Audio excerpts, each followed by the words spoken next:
Kia ora team, I think we're live.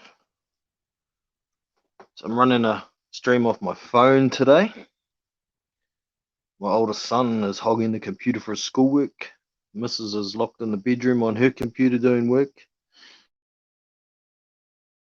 You're out minding my other child at the same time. It's lockdown level 4 still for us here in Auckland. At least another week. See how we go. So today's just a bit of a random boxing chat. We'll see if I can figure out how to drop a link from my phone here. I've got the link. It seems I can't post it in the chat through StreamYard. Awesome. I might just have to go and grab a tablet.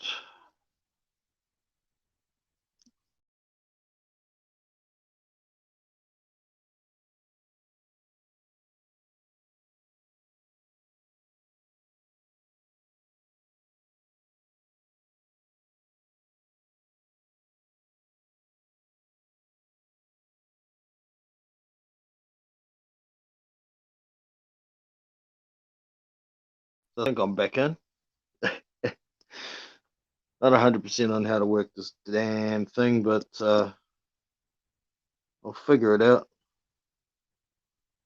I got camera, guests. I don't know how this works. Guests. I'll click on that. Let's invite guests. Already got a link.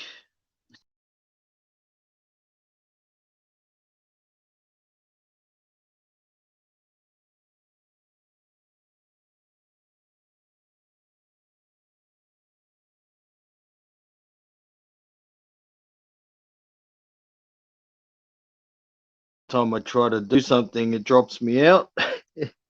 I'm not sure how to drop a link, so maybe I'll just interact with the chat today if we get some questions and comments and whatnot. So I guess the first thing we should do is review these couple of heavyweight fights over the weekend.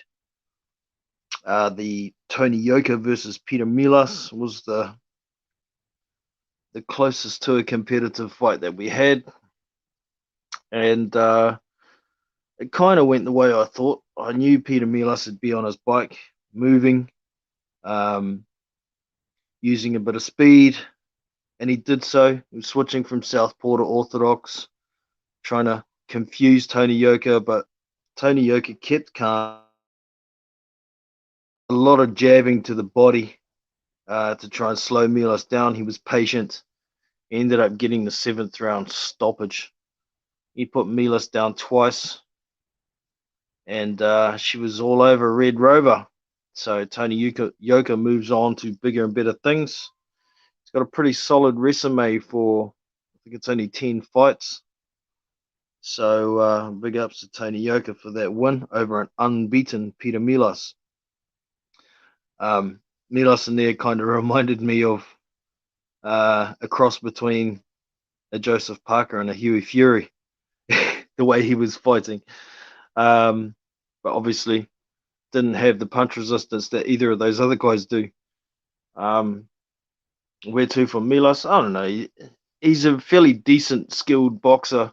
6'4", doesn't seem to have a lot of power though. And depending on what type of opponent he fights, depends on what style of fighter he is on the night. You know, I've seen him come forward, be aggressive, try and get opponents out of there. But if an opponent can punch a bit, well, he's quite often on his bike, moving, running, pot-shotting, looking to fight his way to a decision. But against Tony Yoko, it just wasn't effective. He was landing a few good little combinations here and there, but nothing that really deterred Yoko from doing what he was doing. I would have liked to have seen Milas try and throw a few more uppercuts when Yoko was jabbing to the body. He was wide open for a left uppercut while he's trying to throw that jab to the body, but it never happened. And I don't think Peter Milas has enough power to trouble Tony Yoka anyway. So it was pretty much a foregone conclusion, that fight. The other one was, damn, who was it? Oh, it was Philip Hergervick versus Marco Redondage. That dude should not have been in the ring with Philip Hergervick. He's a bum. Yeah, he's got 22 wins and 22 knockouts, but if you go through his resume, he had nothing. Nobody that anybody would recognize on there. So, and just from the first 20 seconds of seeing him in that ring, it's like, oh, this dude does not belong there. But in saying this, I was rather disappointed in what Philip Hergervick was doing. I mean, if fans can see this guy's a bum within the first 20 seconds, what's he doing dancing around trying to check this dude out for? All he had was a jab and an overhand right passes and wide as hell. Yet Philip Hergervick stood there fainting. All Philip Hergervick did in that fight was 1-2. Jab, 1-2. Move out of range. Jab, 1-2. I think this lack of quality opposition for Philip Hergervick is being detrimental to his performances. He's becoming more and more one-dimensional, and it's not looking good for him. I mean, not a lot of dudes want to fight him anyway, but if his stock goes down because of his lackluster performances, nobody's going to want to fight him, not only because he's dangerous, because they get nothing out of it. So, fingers crossed, this Martin Bacoli fight happens not too far down the track. I think Bacoli's got a tune-up fight this weekend. Might be this weekend. It's one of these weekends coming soon. And hopefully we can get Hergervick v. Bacoli made for possibly the Joshua card, because that undercard is a bit crap. Well, actually, no, that won't happen, because when's that happening? September 20 something. It's only a couple of weeks away, so that won't happen. Maybe they can get onto a card later on in the year before Christmas, hopefully. And we can finally get an IBF eliminator underway. One of those dudes should become mandatory for the IBF, even though they will be waiting for a while because of the schedule of the IBF. Kubrat Pulev was the last mandatory challenger against Anthony Joshua, and there's a lot of other mandatories in the way first, if they ever get around to it. The WBA hasn't got a mandatory for the super champion at present. Doesn't sound like they're going to either, which is fortunate for Anthony Joshua. It looks like they're going to run a Mando as Daniel Dubois taking on Trevor Bryan, the regular title holder. They have done away with that interim WBA title that Daniel Dubois did hold, but by the sounds of it, they're going to make him mandatory to fight Trevor Bryan. It seems that's the only mandatory the WBA has, even though Alexander Povetkin was actually a mandatory for the WBA super title when he fought Anthony Joshua. So it suits, they make mandatories as it suits them. And I think the WBA is becoming more and more of a laughing stock the further through these stupid decisions that they make go, so it is what it is. We've got the big heavyweight card coming up on October 9th, if we actually get there, if it actually happens this time. But the main event being Joshua and Wilder. Sorry, not Joshua and Wilder. Fury and Wilder for their third match that not a lot of people are really that much interested in. Personally, I couldn't care less who wins that fight. Tyson Fury talks too much crap, and Deontay Wilder, uh, I'm still going to hold it against him about his 50 excuses he came out with for losing um, that second match between the two. So they're both dickheads in my eyes, and I couldn't care less who wins. But the event itself, I'm looking forward to that card. That's a heavyweight fan's dream. We've got Adam Kovnarski and Robert Helenius having their rematch. I'm looking forward to that one. I'm not quite sure who I'm going to pick yet. I want to wait until I see them on the scales the day before. Um, I don't think it's going to make too much difference on the part of Adam Kovnarski. It doesn't matter if he's fat or extra fat, he still fights fat. I mean, he's going to come forward, he's going to throw a lot of punches. He's possibly going to be a little more defensively aware this time around, particularly in those first few rounds. Um, with Robert Helenius in particular, it's a common theme. He's got a very heavy right hand. If he hits you with it, it does some real damage. He's got a half decent jab as well. He doesn't really use it a lot, but when he gets attacked, he keeps leaning back with his chin up, and it gets more pronounced the further through the fight you go. If you get past about round 5, he starts to gas, and his chin gets higher every time he pulls out. And we've seen him get sparked after that 5th round a few times. You know, if he can't get you out of there by 5 rounds, you got a good chance of keeping the pressure on, gassing him out, and knocking him out before 10. So that's going to be a very interesting fight.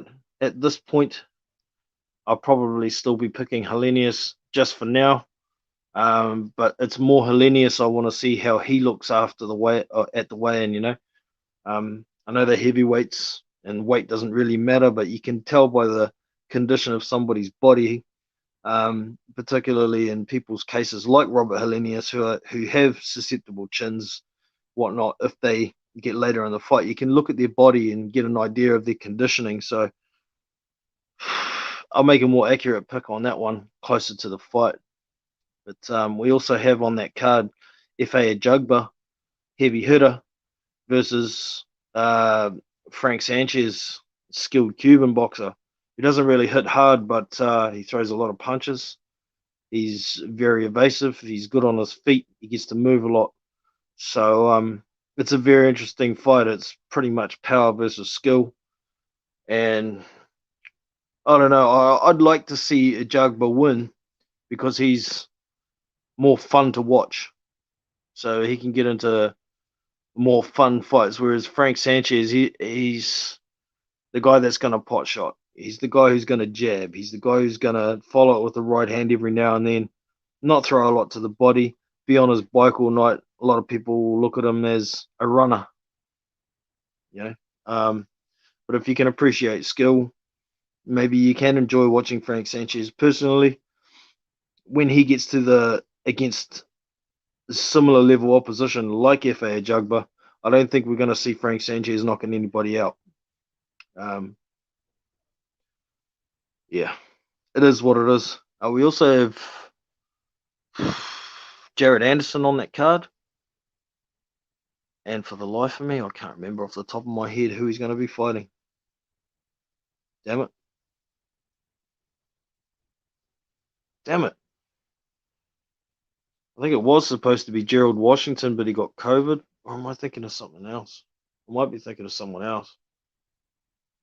Yeah, Washington was supposed to be fighting someone and got COVID. And the plans changed, but it's further down the track now, so I'm not sure. But yeah, Jared Anderson's fighting on the card. I don't think his opponent's as dangerous as the other guys.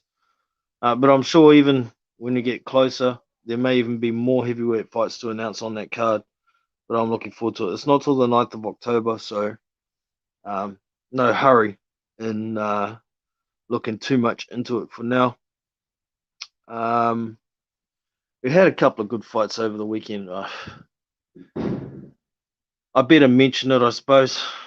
Evander Holyfield gets knocked out by, geez, I can't even remember the MMA fighter's name.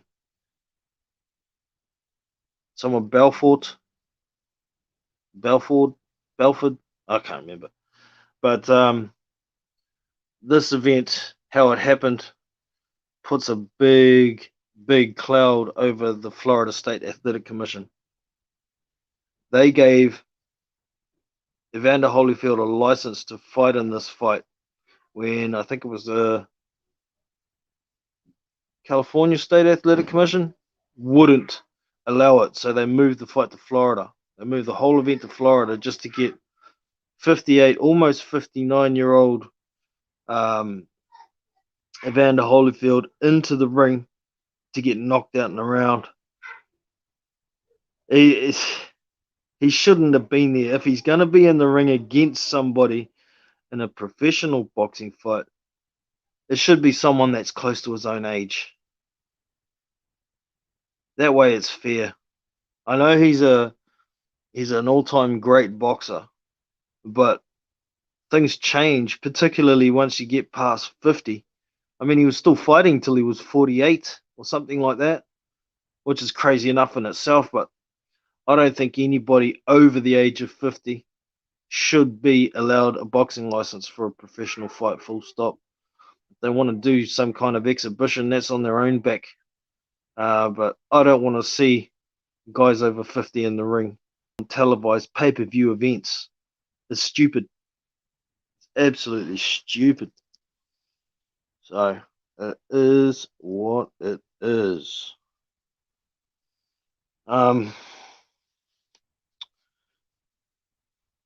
Yes, well, I haven't even looked at the schedule to see what's on the weekend coming, but if there's any half decent heavyweight fights, I'll try and get a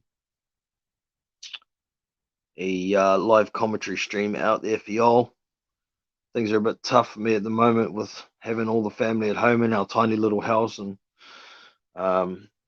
computer being hogged half the time and so on and so forth. But such is life, man.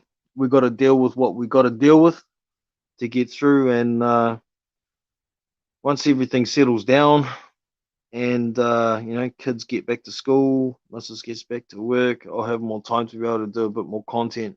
But as it stands, I don't. So I'm afraid you guys are just going to have to put up with what you do get from me, and it's going to be quite random for a little while until this is clear. So yeah, it is what it is. Now, I can't see any comments here on StreamYard. I'm not sure if I'm working this goddamn thing properly. Don't know how to drop the link, so I couldn't have anybody on today, unfortunately. But maybe next time I will be on my PC, so I can suss it out for y'all. So I hope everybody is keeping well, staying safe in this goddamn pandemic that I'm getting sick of. And I guess it's kind of taking it for granted down here in New Zealand. We beat the first outbreak of COVID for almost a year. Well, actually over a year of no community cases, and now we get, I think we're 850 odd cases or something now for this Delta variant. Only Auckland is in level 4. The rest of the country is in a modified Delta level 2. And here's me sitting here saying I'm sick of this goddamn pandemic, but overall, we've only been in proper lockdown altogether about 8 weeks. And since the first outbreak in March of 2020, so I shouldn't really be complaining because I know that a lot of you around the world have been in lockdown for like a year. So big ups to y'all for handling that. I'm having trouble handling it just in this little stint that we've got. We'll get there. We'll get there. Anyway, like I say, I hope y'all keeping well, staying safe, and I shall catch you next time around. I'm Jono from Big Boys Boxing, and I am out. See you.